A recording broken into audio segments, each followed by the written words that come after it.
Hello everyone! So ngayon, sasagot ulit ako ng question. Bale, ang tanong niya, ano ba yung mga naging symptoms ng sakit ko? Actually, nasagot ko na to before, pero sige, sasagutin ko na lang din ulit. Year 2022, doon nag-start yung ubo ko. Mga September siguro yon. Tapos, October 2022, doon ako nagpa-teleconsult sa doctor. Kasi sabi nga nila, pag meron kang ubo na umabot ng 1 week, doon ka na magpa-check up. So, bali teleconsult kasi nasa Boracay pa ako noon. So, niresetahan muna ako ng doctor ng antihistamine kasi baka allergy lang daw. Kasi sabi ko, nati-trigger yung ubo ko pag nalalamigan, ganun. So, ayun.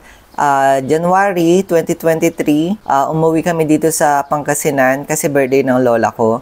Napansin na ng relatives ko na medyo pumapayat na nga ako noon. Tapos, sabi ko lang, wala akong ganang kumain, ganun.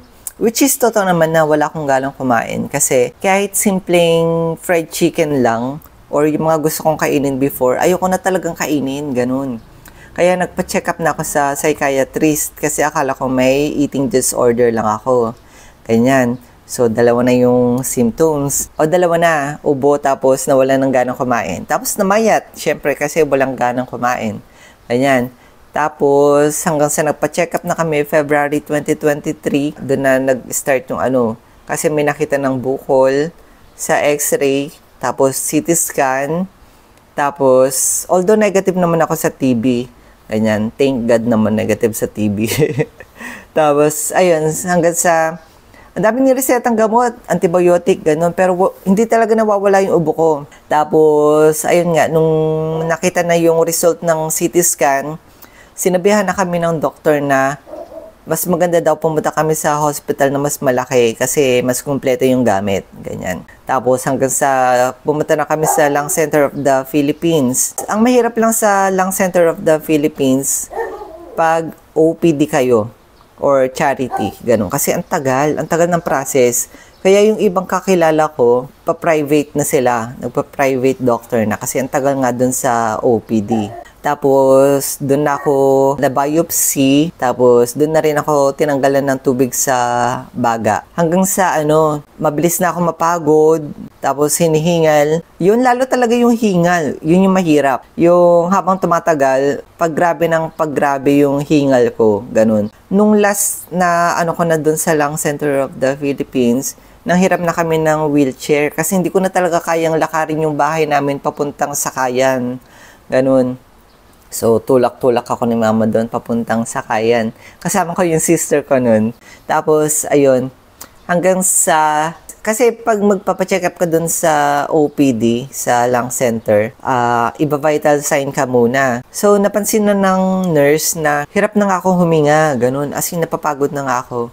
Kaya sinabihan niya ako na oxygen ka doon, ganun. Yun, mandatory na yun. Hindi na siya yung parang pinapili ako na kung gusto ko ba ng oxygen, ganun. Basta sabi niya lang, kailangan mo mag-oxygen, ganun. So, ayun na, naka-oxygen. Uy, papakita ko sa inyo yung last na picture ko doon sa lung center. Ayan.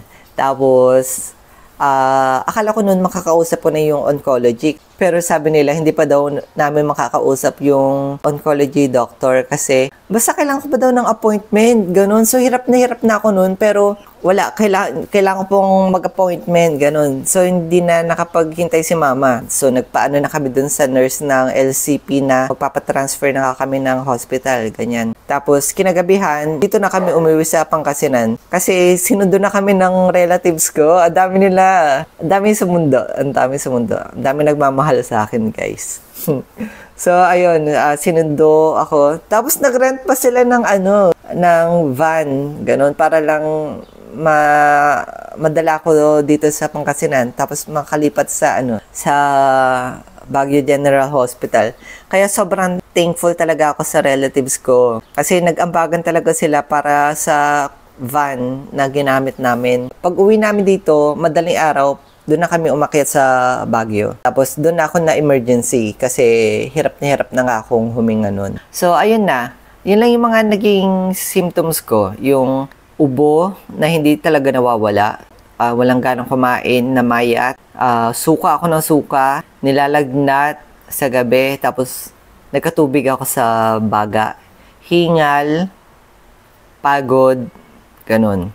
So pag may mga bukol kayo guys, huwag nyo nang patagalin. As in, lalo na pag aggressive or progressive disease. Ganon. Kasi, ang hirap magkaroon ng complications guys. Ayun lang. Ayun yung mga naramdaman ko before. Ala, grabe ang tagal. So, ayun lang. Bye-bye.